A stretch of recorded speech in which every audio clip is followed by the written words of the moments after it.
누구세요? 조용히 걸어요. 도와줄게요. 그날 밤 나는 내 이름이 나를 지켜주는 방패가 아니라 나를 찌르는 표식이라는 걸 처음으로 알았다.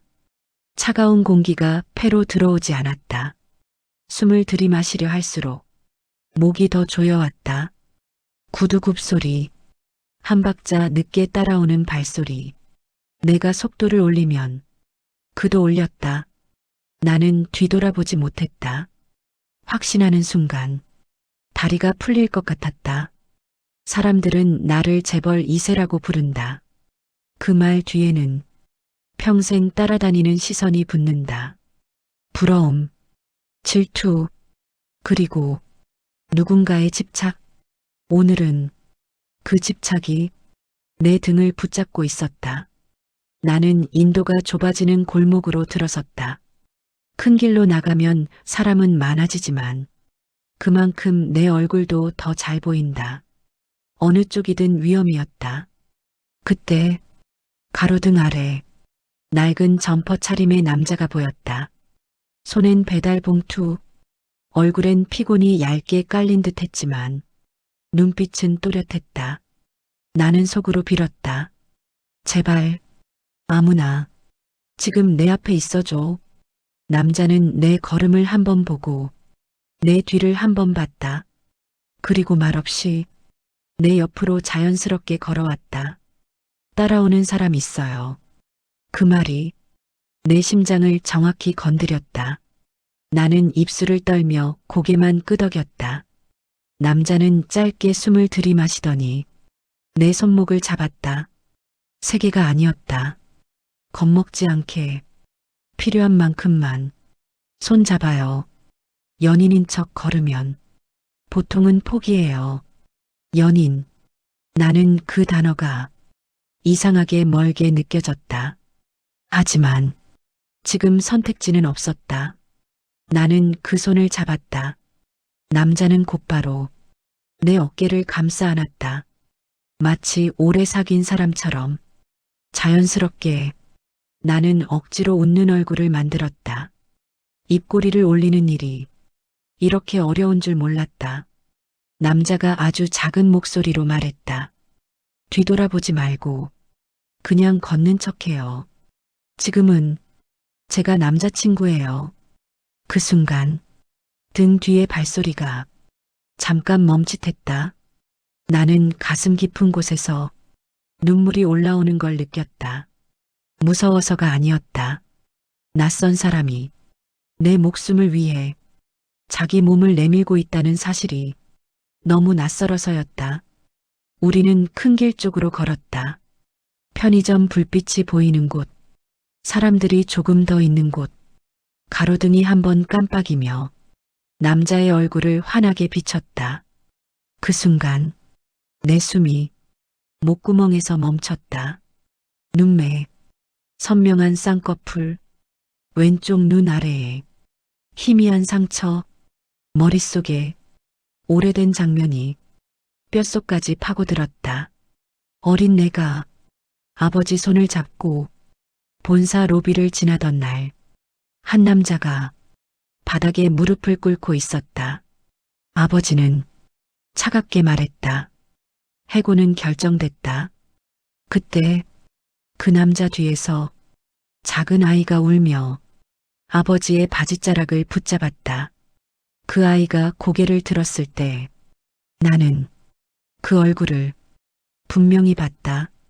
그리고 지금 내 손을 잡고 나를 구하고 있는 남자의 얼굴이 그 아이와 너무 닮아 있었다. 나는 자신도 모르게 남자의 손을 더 세게 쥐었다. 남자가 힐끗 보며 물었다. 괜찮아요? 괜찮지 않았다. 내 아버지가 이 남자의 아버지를 회사에서 잘랐다는 사실이 내 기억에서 핏빛으로 번지고 있었다. 그때 등 뒤에서 낮고 축축한 목소리가 들렸다. 윤서 씨, 나는 온몸이 굳었다. 남자의 팔에 힘이 들어갔다. 그는 나를 더 단단히 감싸 안고 웃는 얼굴로 천천히 고개를 돌렸다. 아, 오랜만이네요. 저희는 지금 데이트 중인데요. 그 목소리가 너무 자연스러워서 나는 더 소름이 돋았다. 스토커는 가까이 오지 않았다. 다만 우리 둘을 끝까지 훑어봤다. 특히 남자의 얼굴을, 그리고 입꼬리를 비틀어 올렸다. 그 웃음은 내가 몰랐던 지옥의 문을 조용히 열어젖히는 것 같았다. 남자는 내 손을 잡은 채 편의점 앞으로 나를 이끌었다. 밝은 조명 아래서야 나는 내가 얼마나 떨고 있는지 알았다. 손끝이 차갑게 굳어 있었다. 남자는 물 한 병을 집어 계산대로 올렸다. 그리고 내 앞에 조용히 밀어줬다. 마셔요. 호흡부터 잡아요. 들숨 길게, 날숨 더 길게. 나는 병뚜껑을 여는 손이 떨렸다. 물 한 모금이 목으로 넘어가자 그제야 공기가 조금 들어왔다. 편의점 유리창 너머로 스토커는 보이지 않았다. 하지만 보이지 않는다고 사라진 게 아니라는 걸 나는 알고 있었다. 남자는 유리창 반사에 눈을 두고 작게 말했다. 따라오는 사람. 한두 번 본 얼굴이 아니죠? 나는 입술을 깨물었다. 대답하면 이 일이 더 현실이 될 것 같았다. 남자는 내 침묵을 이해한 듯 무리하게 묻지 않았다. 대신 계산대 근처에 서 있는 대학생 커플처럼 내 옆에 자연스럽게 붙어 섰다. 그리고 아주 낮게 말했다. 지금 밖으로 나가면 왼쪽 골목으로 돌아갈 거예요. 저 사람은 사람 많은 데서 움직이지 못해요. 그게 장점이기도 하고 그만큼 집요하다는 뜻이기도 하고요. 나는 그 말투가 이상하다고 느꼈다. 배달 일을 하는 청년인데 이상할 만큼 상황 판단이 빠르고 사람의 심리를 잘 읽었다. 나는 떨리는 목소리로 겨우 말했다. 당신 이런 일 자주 겪어요? 남자는 잠깐 웃는 척만 했다. 자주 겪고 싶어서 겪는 사람은 없죠. 그 말이 묘하게 아프게 꽂혔다. 우리는 편의점 문을 나섰다. 남자는 내 어깨에 팔을 두른 채 아주 태연하게 걸었다. 그때 건너편 주차장 그림자 속에서 스토커의 형체가 다시 나타났다. 나는 본능적으로 몸을 움츠렸다. 남자가 내 귀에 속삭였다. 괜찮아요. 그냥 웃어요. 저 사람은 겁먹는 얼굴을 먹고 사는 사람이라서 나는 눈물이 나올 것 같았지만 입꼬리를 억지로 올렸다. 남자는 내 손을 더 꼭 잡고 골목으로 들어섰다. 뒤에서 발소리가 다시 시작됐다. 이번엔 더 가까웠다. 남자가 갑자기 속도를 올렸다. 나는 그 속도를 따라가기 위해 숨을 끊어 먹었다. 우리는 골목을 한 번 꺾고 또 한 번 꺾었다. 남자가 낮게 말했다. 이쪽은 막다른 길이에요. 바로 옆 계단으로 올라가요. 나는 계단을 뛰어 올랐다. 발목이 비틀릴 듯 아팠지만 멈출 수 없었다. 계단 위엔 다세대 주택 옥상으로 가는 철문이 있었다. 남자가 문고리를 잡는 순간 철문 너머에서 다른 목소리가 들렸다. 거기까지 스토커였다. 나는 비명을 삼켰다. 남자가 내 앞으로 섰다. 양팔을 벌려 내 몸을 가렸다. 그리고 처음으로 그 남자의 눈빛이 흔들렸다. 아니, 흔들리는 게 아니라 분노였다. 여기서 그만하세요. 지금 경찰 부를 거예요. 스토커는 웃었다. 부르라지. 그 전에 그 여자랑 너 무슨 사이인지 확인부터 해야겠어. 스토커가 한 걸음 다가왔다. 남자는 내 손을 놓지 않았다. 오히려 더 세게 잡았다. 그 손의 온도가 이상하게 뜨거웠다. 나는 그 순간 이 사람을 절대 혼자 두면 안 된다는 생각이 들었다. 그래서 나도 모르게 말했다. 저희 사귀는 사이예요. 입에서 튀어나온 거짓말. 하지만 그 거짓말이 내 목숨을 살릴 마지막 끈이 될지도 몰랐다. 나는 내가 왜 그렇게 말했는지 모르겠다. 그저 이 남자가 내 앞에서 혼자 싸우는 모습을 보고 있을 수가 없었다. 스토커는 잠깐 멈췄다. 마치 내 말을 씹어 삼키는 듯한 표정이었다. 그리고 천천히 말했다. 그래, 그럼 더 간단하네. 그가 주머니에 손을 넣는 순간 남자는 내 허리를 감싸고 몸을 돌렸다. 뛰어요. 우리는 철문 옆 난간을 타고 옥상 통로로 미끄러지듯 들어갔다. 철문이 열리며 위층 복도가 나타났다. 어둡고 좁은 복도. 남자는 앞을 달리며 문 하나를 힘껏 두드렸다. 아줌마, 저예요. 문 좀 열어주세요. 안에서 잠금 장치가 풀리는 소리가 났다. 문이 열리자 중년 여성의 놀란 얼굴이 보였다. 남자는 나를 안으로 밀어넣고 바로 문을 닫았다. 잠시 후 밖에서 쾅쾅 문을 두드리는 소리가 들렸다. 문 열어. 그 여자 안에 있지. 중년 여성은 떨었고 나는 몸이 굳었다. 남자는 낮게 말했다. 신고해 주세요. 지금 이 사람 주거 침입이에요.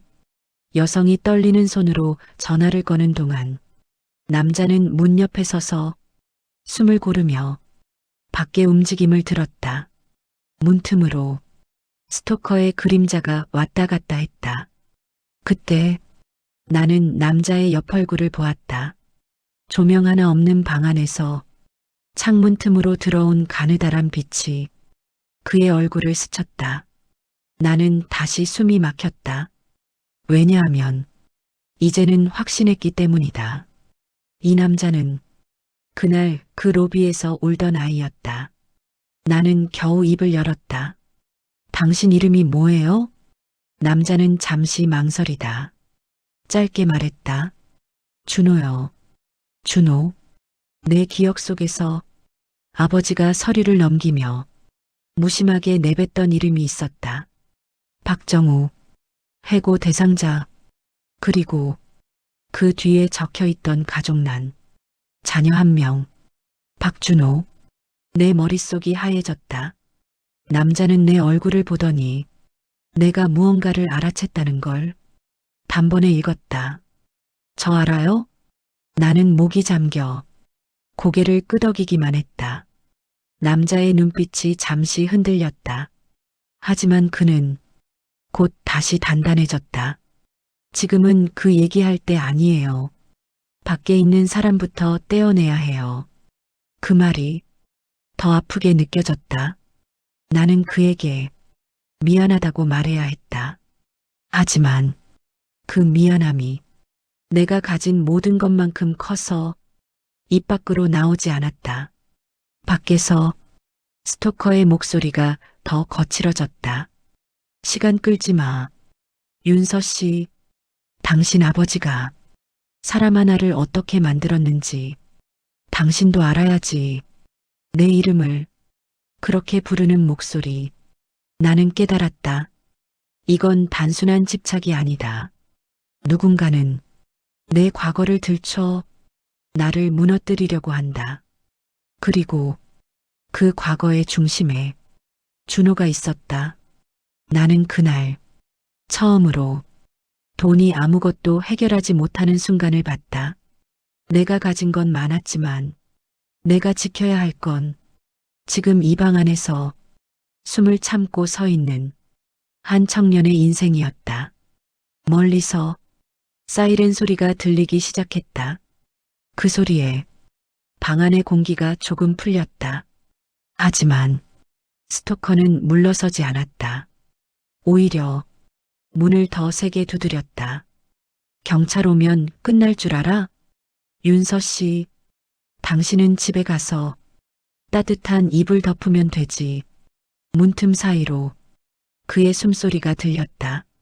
근데 저 남자는 평생을 그날에서 못 빠져나와.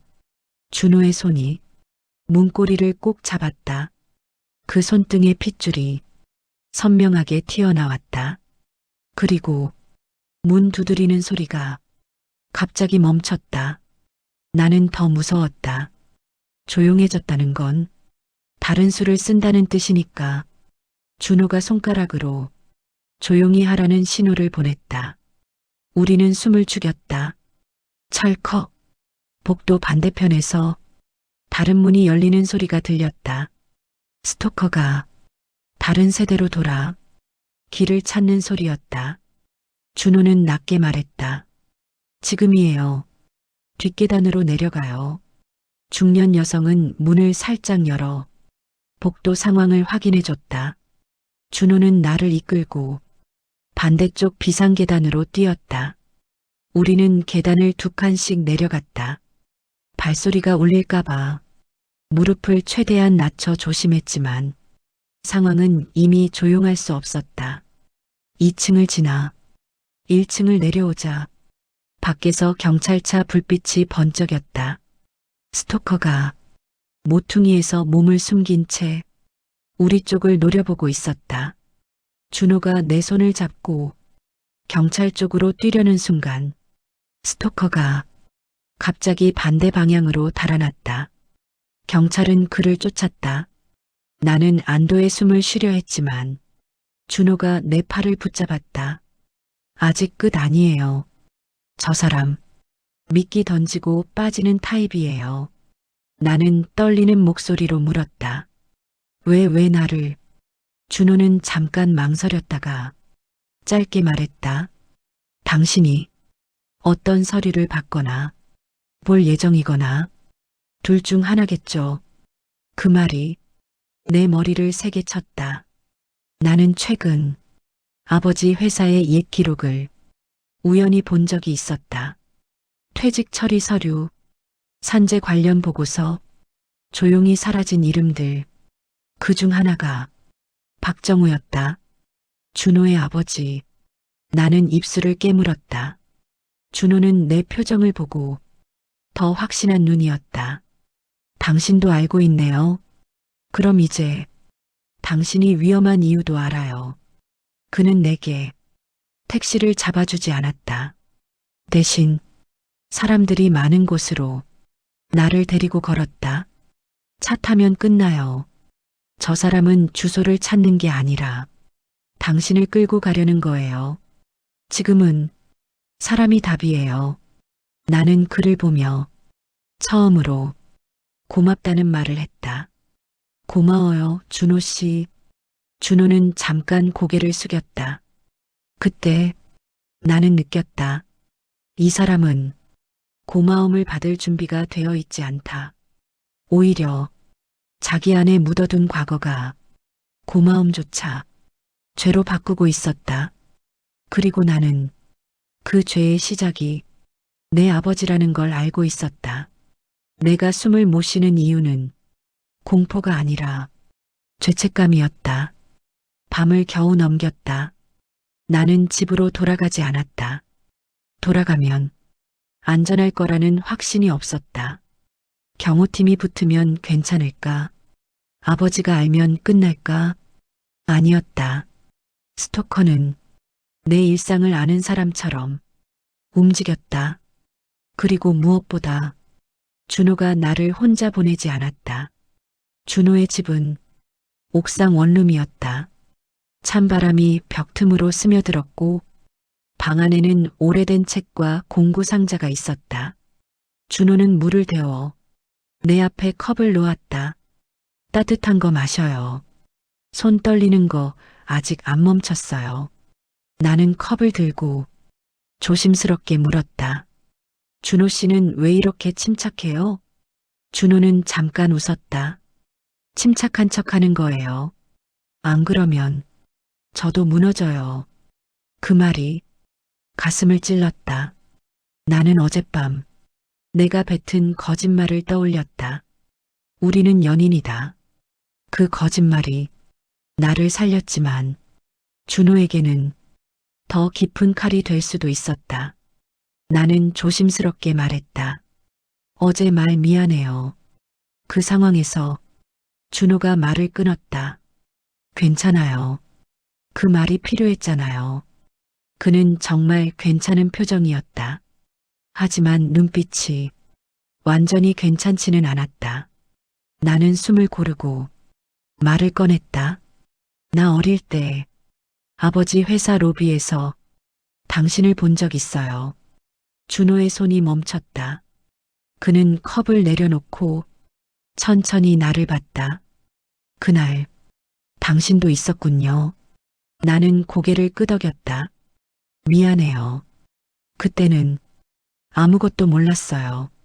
준호는 잠깐 눈을 감았다. 그리고 아주 낮게 말했다. 당연히 몰랐겠죠. 당신은 그런 걸 몰라도 되는 자리였으니까. 그 말은 비난이 아니었다. 사실이었다. 그래서 더 아팠다. 그때 준호의 낡은 휴대전화가 울렸다. 배달앱 호출 알림.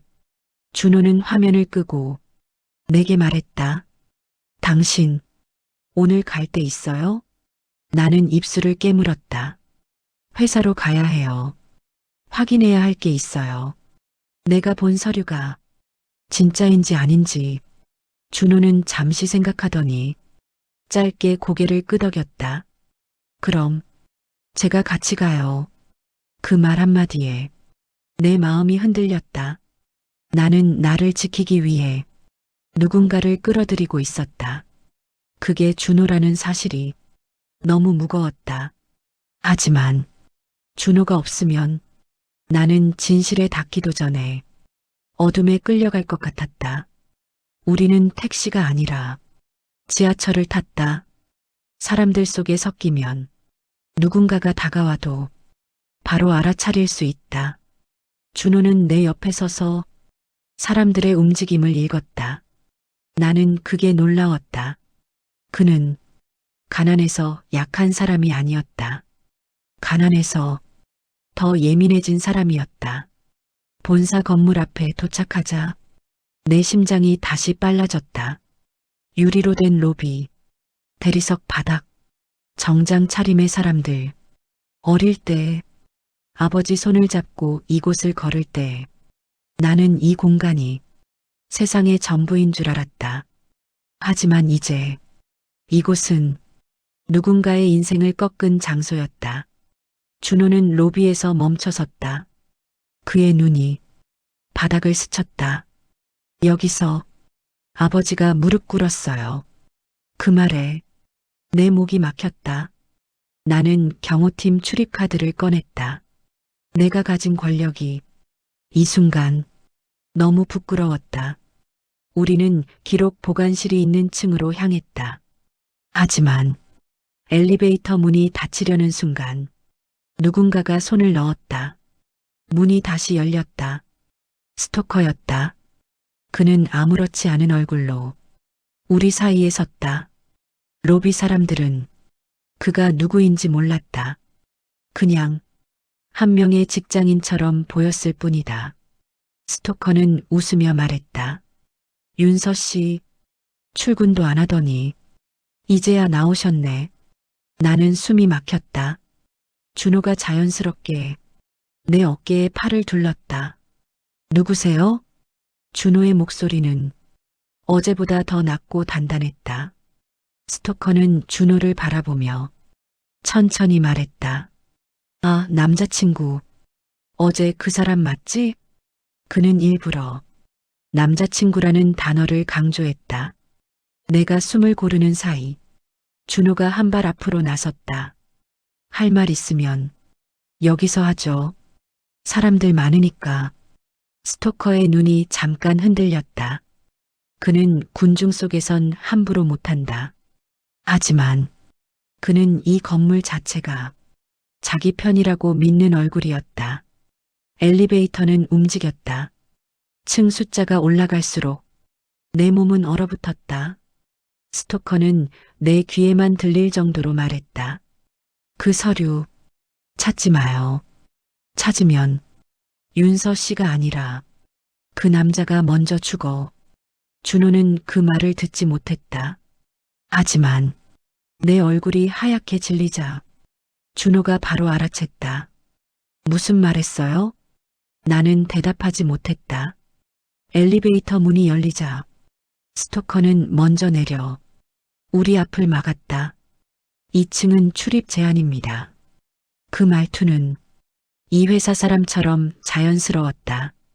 준호가 내 카드를 가리켰다. 저분은 출입 가능해요. 스토커는 얇게 웃었다. 저분은 가능하죠. 근데 당신은 아니잖아. 준호는 그 웃음을 똑바로 바라봤다. 제가 못 들어가면 윤서 씨도 안 들어가요. 그 순간 스토커의 표정이 살짝 일그러졌다. 나는 알았다. 이 남자는 나를 지키는 척하면서 사실은 준호를 끊어내려 한다. 왜냐하면 준호는 그날의 진실을 알고 있는 사람일지도 모르니까. 우리는 결국 그 층에 들어가지 못했다. 스토커는 보안팀을 불러 준호를 밖으로 끌어내리려 했다. 그 순간 나는 처음으로 내가 가진 이름을 칼처럼 꺼냈다. 그만하세요. 저 사람은 제 손님이에요. 제가 데려온 사람이에요. 보안팀이 멈칫했다. 스토커의 눈이 차갑게 가라앉았다. 그는 웃으며 뒤로 물러섰다. 좋아요. 그럼 저도 보고만 있을게요. 그 말이 더 무서웠다. 우리는 다른 층으로 이동해 내 비서에게 연락했다. 비서는 내 목소리를 듣자마자 상황이 심상치 않음을 알아챘다. 나는 비서에게 말했다. 과거 인사 기록 중에서 박정우라는 이름 찾아줘. 해고, 사유, 결제 라인, 관련 보고서 전부. 비서가 잠시 숨을 삼켰다. 그 이름 왜요? 나는 대답을 삼켰다. 지금은 묻지 말고 바로 찾아줘. 통화를 끊는 순간 준호가 나를 바라봤다. 아버지 이름 박정우라고 했죠. 나는 고개를 끄덕였다. 준호의 얼굴이 잠깐 굳었다. 그럼 당신 아버지는 윤 회장? 나는 대답 대신 고개를 끄덕였다. 준호는 잠시 말이 없었다. 그 침묵이 내 귀를 찢었다. 나는 떨리는 목소리로 말했다. 준호 씨, 정말 미안해요. 나는 몰랐어요. 어릴 때는 준호가 조용히 고개를 저었다. 어릴 때만 몰랐던 건 아니죠. 지금도 당신은 그날을 모르잖아요. 맞다. 나는 그날의 결과만 알고 그날의 진짜 이유는 몰랐다. 그리고 그 이유를 찾으려고 지금 여기까지 왔다. 그때 복도 끝에서 또 다른 기척이 느껴졌다. 스토커가 아니라 누군가의 시선. 나는 창문 반사로 그 얼굴을 봤다. 스토커였다. 그는 멀리서 전화기를 들고 있었다. 그리고 내게 보이도록 천천히 손가락을 하나 들었다. 마치 시간을 재는 듯이 준호가 내 팔을 잡았다. 여기서 나가요. 지금은 아직 아니에요. 나는 숨이 막혔다. 그럼 언제예요? 준호는 아주 낮게 말했다. 증거가 손에 들어오는 순간. 그전에는 우리가 움직일수록 저 사람이 판을 짜요. 그 말이 맞았다. 우리는 건물을 빠져나왔다. 그런데 건물 밖에 나선 순간 내 뒤에서 누군가가 내 팔목을 잡았다. 나는 비명을 지르려 했지만 입이 막혔다. 준호가 바로 돌아섰다. 그가 잡아챈 건 내 팔목이 아니라 나를 잡은 손이었다. 준호가 낮게 말했다. 손 놔요. 스토커가 아니라 낯선 남자였다. 정장 차림, 회사 사람처럼 보였다. 그 남자는 당황한 얼굴로 말했다. 윤서 상무님, 회장님이 찾으십니다. 지금 바로 들어오셔야 합니다. 아버지가 내 움직임을 알았다. 그리고 그 말은 준호와 나의 이야기가 이제 숨을 곳이 없다는 뜻이었다. 아버지는 내가 늘 보던 그 회장실에 앉아 있었다. 한치의 흐트러짐도 없는 자세, 차갑게 정리된 책상, 아버지의 눈빛은 늘 그렇듯 사람을 꿰뚫었다. 아버지는 내 옆에 준호를 보자 표정이 아주 미세하게 흔들렸다. 그리고 곧바로 굳었다. 누구냐? 나는 숨을 고르고 말했다. 제 도움을 준 사람이에요. 아버지의 눈이 준호의 얼굴을 훑었다. 그 다음 내 얼굴로 돌아왔다. 도움을 받았다고 여기까지 데려오나? 아버지의 목소리는 부드러웠지만 그 부드러움은 칼날처럼 날카로웠다. 나는 결심했다. 아버지, 박정우라는 사람 기억하세요? 회장실 공기가 한순간에 얼어붙었다. 아버지의 눈이 나를 똑바로 바라봤다. 왜 그 이름을 꺼내? 나는 떨리는 손으로 준호를 가리켰다. 이 사람이 그분의 아들이에요. 아버지의 시선이 준호에게 박혔다. 준호는 고개를 숙이지 않았다. 그는 똑바로 서서 아버지를 바라봤다. 그 눈빛이 내게는 너무 무겁게 느껴졌다. 아버지는 한동안 말이 없었다. 그리고 천천히 말했다. 그 사람은 회사 규정을 어겼다. 준호가 낮게 웃었다. 규정이요? 제 아버지는 안전보고서에 거짓 서명하라는 걸 거부했어요. 나는 숨을 삼켰다. 아버지의 눈빛이 흔들렸다. 누가 그런 말을 했지? 준호는 주머니에서 낡은 종이 한 장을 꺼냈다. 구겨진 메모. 아버지의 필체처럼 보이는 결제 흔적. 준호가 말했다. 아버지가 남긴 것 중에 이 종이가 있었어요. 그리고 저는 그날 이후 한 번도 잊은 적이 없어요. 아버지는 메모를 보는 순간 얼굴빛이 확 달라졌다. 나는 그때 깨달았다. 아버지는 진실을 알고 있는 사람의 얼굴이었다. 하지만 숨기고 있었다. 아버지는 나를 봤다. 윤서야, 너는 여기서 빠져. 나는 고개를 저었다. 빠지지 않을 거예요. 저 지금 스토커에게 쫓기고 있어요. 그 사람이 박정우 사건이랑 관련 있다고 했어요. 아버지의 손이 책상 위에서 미세하게 떨렸다. 그리고 아버지는 처음으로 비서에게 거칠게 말했다. 보안실장 불러. 당장. 그 순간 내가 알던 아버지는 조금씩 깨지기 시작했다.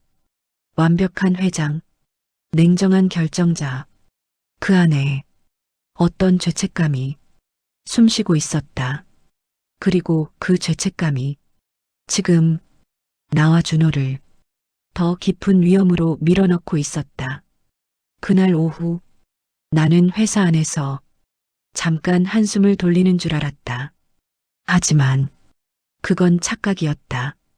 스토커는 회사 바깥이 아니라 회사 안쪽의 틈을 이용했다. 보안실장이 회장실로 올라온 지 얼마 지나지 않아 비서가 내게 USB 하나를 건넸다.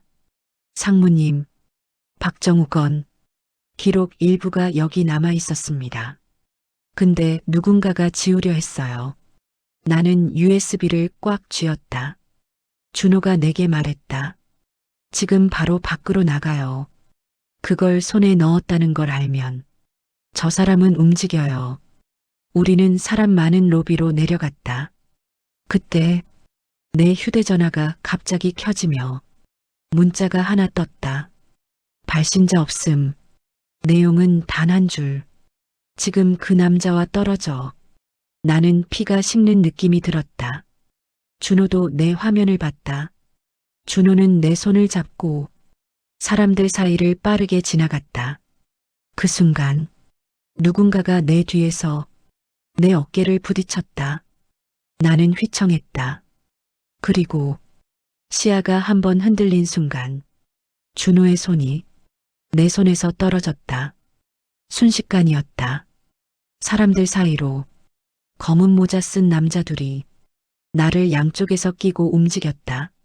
나는 소리치려 했지만 입이 막혔다. 손등에 차가운 천이 닿는 순간 머리가 멍해졌다. 멀어지는 소리, 준호의 목소리가 어딘가에서 들렸다. 윤서 씨. 하지만 나는 바닥으로 가라앉듯 의식이 꺼져갔다. 내가 눈을 떴을 때 주변은 어두웠다. 콘크리트 냄새, 축축한 바닥, 창문 없는 공간, 손목이 묶여 있었다.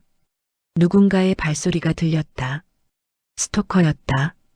그는 내 앞에 앉아 천천히 말했다. USB 어디에 있지? 나는 숨을 들이마셨다.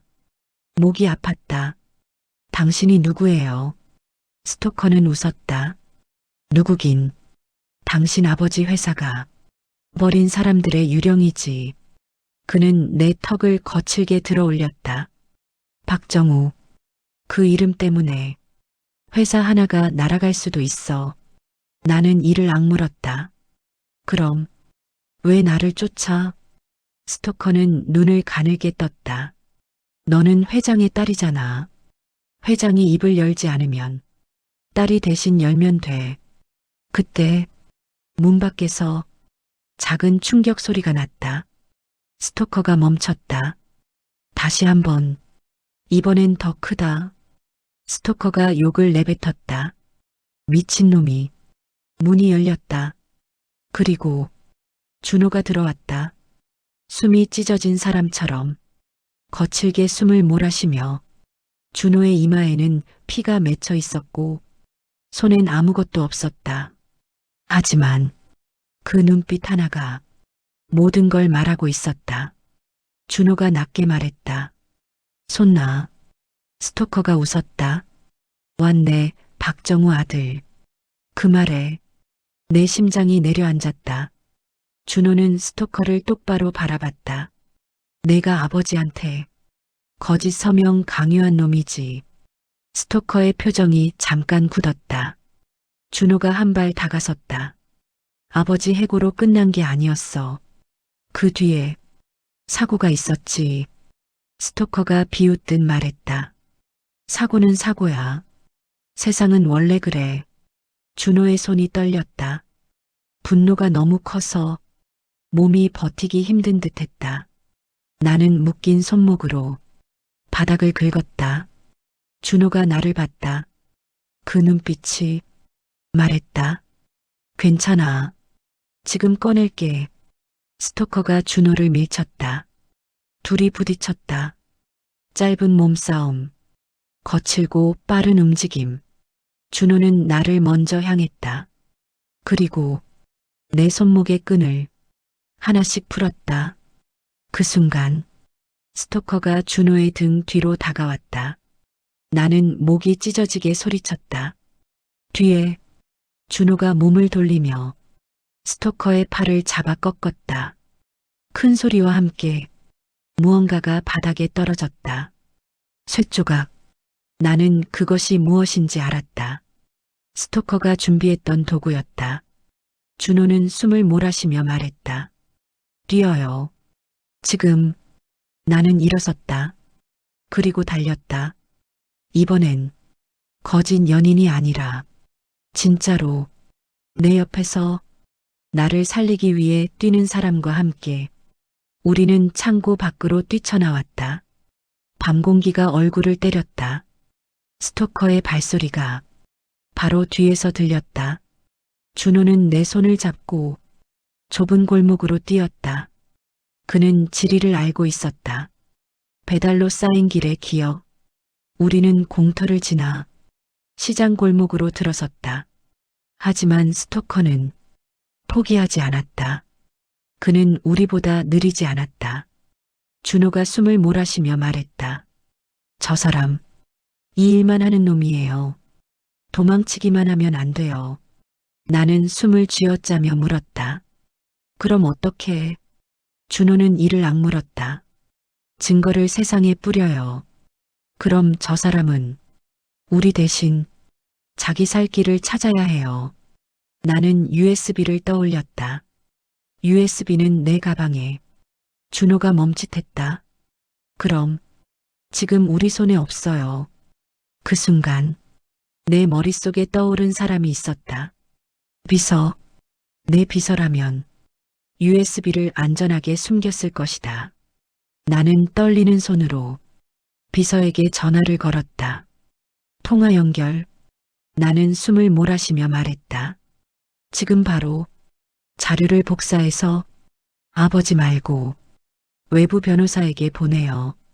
그리고 보안실장 말고 경찰에 신고해요. 누가 막아도 무시해요. 비서가 떨리는 목소리로 말했다. 상무님, 지금 회장님이. 그때 낯선 목소리가 전화기 너머로 들렸다. 윤서야. 아버지였다. 나는 심장이 멎는 줄 알았다. 아버지는 차분히 말했다. 너 어디냐? 나는 울음이 차올랐다. 아버지, 저 납치당했어요. 그리고 준호 씨가 구했어요. 아버지의 숨이 전화기 너머에서 잠깐 멈췄다. 아버지는 아주 낮게 말했다. 거기에서 움직이지 마. 내가 보낼게. 그 말이 명령이 아니라 부탁처럼 들렸다. 준호가 내 표정을 읽고 내 옆에서 말했다. 아버지, 믿어요? 나는 대답하지 못했다. 하지만 아버지의 목소리엔 처음으로 흔들림이 있었다. 그 흔들림이 나를 더 아프게 했다. 우리는 시장 골목 끝으로 달렸다. 그리고 골목 끝에서 검은 차량이 멈춰섰다. 차에서 내린 건 아버지의 보안실장이었다. 그 뒤로 경찰차도 따라왔다. 스토커는 그제야 발걸음을 멈췄다. 하지만 그는 도망치지 않았다. 그는 웃었다. 이제 시작이야. 그리고 순식간에 사람들 사이로 몸을 숨기며 사라졌다. 그날 밤 나는 알았다. 우리는 잠깐 살았을 뿐이다.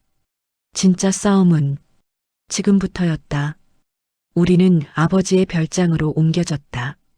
경호가 늘었고 문은 두 겹으로 잠겼다. 하지만 내 마음은 더 불안했다. 아버지는 나와 준호를 거실로 불렀다. 그리고 처음으로 자기 입으로 말했다. 박정우는 내가 잘났다. 그 말에 준호의 턱이 굳었다. 아버지는 이어 말했다. 그때 회사는 큰 사고를 숨기려 했다. 안전보고서를 조작했고 서명을 받으려 했다. 나는 숨을 삼켰다. 아버지는 준호를 바라봤다. 내 아버지는 끝까지 거부했다. 그걸 막으려면 그 사람을 회사에서 빼야 했다. 준호가 낮게 말했다. 그럼 해고가 보호였다는 말입니까? 아버지는 고개를 떨궜다. 그렇게라도 빼내면 살릴 수 있을 줄 알았다. 그래서 내가 비밀 보상과 재취업을 약속했다. 준호의 눈빛이 붉어졌다.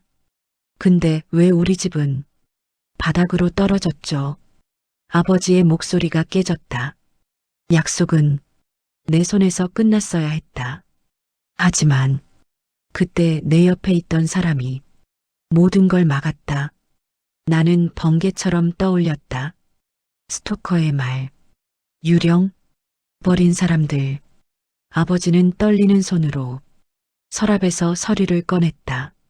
거기엔 낯익은 이름이 있었다. 전무. 그 사람이 당시 안전보고서 조작을 주도했고 박정우를 제거하려 했다는 내용. 아버지는 말했다. 그 전무가 지금도 회사에 있어.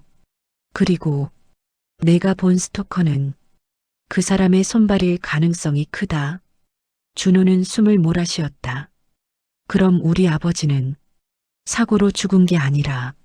아버지는 고개를 들지 못했다. 난 그날 이후로 매일 죄책감 속에 살았다. 준호가 천천히 내 쪽을 봤다. 그리고 다시 아버지를 봤다. 회장님, 저는 돈 필요 없습니다. 저는요. 그가 이를 악물었다. 제 아버지가 거짓말쟁이가 아니라는 것. 그 한마디가 필요합니다. 아버지의 눈에 처음으로 눈물이 맺혔다. 박정우는 옳았다. 내가 틀렸다. 그 한마디가 준호의 얼굴을 순식간에 무너뜨렸다. 그는 울지 않았다. 하지만 울지 않는 눈물이 그 사람 전체를 적셨다. 그리고 나는 그 순간 내가 해야 할 일이 분명해졌다. 전무를 끌어내리고 박정우의 이름을 되돌리고 준호의 삶을 그날 이전으로 돌려놓는 것. 그게 내가 살아남은 이유였다. 다음 날 나는 회사로 돌아갔다. 더 이상 숨지 않기로 했다. 준호는 내 옆에 있었다. 연인인 척이 아니라 증인처럼. 우리는 외부 변호사 사무실로 먼저 갔다. 비서가 밤새 확보한 자료가 거기 모여 있었다. 해고 서류, 조작된 안전보고서, 그 보고서를 지시한 결제 라인, 그리고 전무의 이름. 변호사는 말했다. 이건 형사사건으로 갈 수 있습니다. 다만 상대가 세서 무조건 반격이 들어옵니다. 나는 고개를 끄덕였다. 반격 오면 정면으로 받겠습니다. 그날 오후 이사회가 열렸다. 회의실 문을 열자 전무는 여전히 여유로운 얼굴로 앉아 있었다. 그 옆에 스토커가 있었다. 정장 차림으로 아무 일 없다는 듯. 나는 그들을 똑바로 봤다. 그리고 준호의 손을 한번 잡았다. 준호가 아주 작은 목소리로 말했다. 안 무서워요? 나는 솔직하게 말했다. 무서워요. 근데 더 무서운 건 아무것도 안 하는 거예요. 나는 자료를 테이블 위에 올렸다. 여기 박정우 해고건과 안전보고서 조작건, 그리고 관련 지시자 자료입니다. 전무의 얼굴이 순간 굳었다. 그는 비웃으며 말했다. 윤서 상무, 아버지가 약해지니 이제 딸이 나서나. 나는 조용히 말했다. 아버지가 약해진 게 아니라 죄를 인정한 겁니다. 그 말에 회의실이 술렁였다. 전무는 스토커에게 시선을 줬다. 그 순간 스토커가 자리에서 일어나 준호 쪽으로 천천히 다가왔다. 나는 숨이 막혔다. 하지만 문이 열리며 경찰이 들어왔다. 현행범으로 체포합니다. 스토커의 얼굴이 찢어졌다. 전무는 자리에서 벌떡 일어났다. 이게 무슨 짓이야? 경찰은 차갑게 말했다. 증거 자료와 신고가 접수되었습니다. 그 순간 나는 알았다. 준호가 어젯밤 혼자 싸운 이유가 내가 준비할 시간을 벌어주려고 자기 몸으로 시간을 막아선 거였다. 전무와 스토커는 수사 대상이 되었다. 언론은 시끄러웠고 회사 안은 뒤집혔다. 사람들은 내게 말했다. 결국 재벌은 재벌이네. 한 번에 다 정리하네. 하지만 내 마음은 한 번도 가볍지 않았다. 준호에게 이건 승리가 아니었다. 그는 아버지의 사진을 들고 조용히 서 있었다. 나는 준호에게 말했다. 박정우 씨 해고 무효 처리 공식 발표로 할게요. 그리고 명예 회복. 준호는 고개를 끄덕였지만 표정이 바뀌지 않았다. 그걸로 아버지가 돌아오는 건 아니죠. 나는 숨을 삼켰다. 그래도 아버지의 이름은 거짓말에서 빼앗아 올 수 있어요. 준호는 그제야 나를 똑바로 봤다. 윤서 씨는 왜 여기까지 와요? 나는 솔직하게 말했다. 나도 그날의 공범이었으니까요. 몰랐다고 말하면 편할 수도 있는데 그 편함으로 살고 싶지 않아요. 준호의 눈빛이 잠깐 흔들렸다. 그날 밤 우리는 박정우의 묘소로 갔다. 준호는 묘비 앞에 서서 한참 말이 없었다. 나는 조용히 고개를 숙였다. 늦어서 죄송합니다. 준호가 아주 낮게 말했다. 아버지는 사람을 지키려고 했어요. 근데 세상은 그걸 비웃었죠. 나는 말했다. 이제는 세상이 비웃지 못하게 할게요. 그 말은 약속이 아니라 내가 살아갈 방식이었다. 시간이 조금 흘렀다. 나는 회사에서 정리해야 할 일이 산더미였다. 하지만 이상하게도 가장 어려운 일은 서류가 아니었다. 준호와 마주보는 일이었다. 준호는 여전히 거리감을 두었다. 그건 당연했다. 내가 아무리 바뀌어도 나는 윤 회장의 딸이고 준호는 박정우의 아들이었다. 그 사이에는 한 사람의 인생이 꺾인 날이 그대로 서 있었다. 어느 날 준호가 조용히 말했다. 저 배달 그만두려고요. 나는 놀랐다. 왜요? 준호는 담담하게 말했다. 이제는 도망치는 삶 말고 내가 하고 싶은 걸 해보려고요. 나는 고개를 끄덕였다. 뭐 하고 싶어요? 준호가 잠깐 웃었다. 안전관리 쪽 공부요. 아버지가 원래 그 일을 했으니까. 나는 심장이 내려앉았다. 그 말이 너무 단단해서 나는 조용히 말했다. 장학 지원할게요. 조건 없이. 준호는 고개를 저었다. 조건 없이 주는 돈은 받기 어려워요. 나는 고개를 끄덕였다. 그럼 조건 있어요. 나 대신 사람들 안전 지켜줘요. 아버지가 못 지킨 걸 당신이 지켜줘요. 준호는 오래 나를 봤다. 그리고 처음으로 조금 부드러운 목소리로 말했다. 윤서 씨는 나한테 빚 갚는 게 아니라 세상에 빚 갚는 거예요. 그 말에 내 눈이 뜨거워졌다. 우리는 아직 연인이 아니었다. 하지만 어쩌면 그날 밤의 거짓말이 우리 둘을 진실로 끌고 가고 있었다. 몇 달 뒤 나는 밤길을 다시 걷게 됐다. 그날과 비슷한 거리, 비슷한 가로등. 하지만 이번엔 발소리가 나를 쫓지 않았다. 내 옆에는 준호가 있었다. 그는 이제 안전관리 공부를 시작했고 낮에는 학교, 밤에는 아르바이트를 하며 지치도록 살아가고 있었다. 하지만 그 지침은 도망의 지침이 아니라 앞으로 가는 지침이었다. 우리는 편의점 앞에서 멈췄다. 그날 처음 숨을 돌렸던 곳. 나는 물을 한 병 샀다. 그리고 준호에게 건넸다. 그날 이거 덕분에 살았어요. 준호가 물을 받아들고 작게 웃었다. 그날 당신이 저한테 말해줬잖아요. 사귀는 사이라고. 나는 얼굴이 붉어졌다. 그때는 거짓말이었죠. 준호가 잠깐 걷다가 멈춰섰다. 그리고 내 손을 잡았다.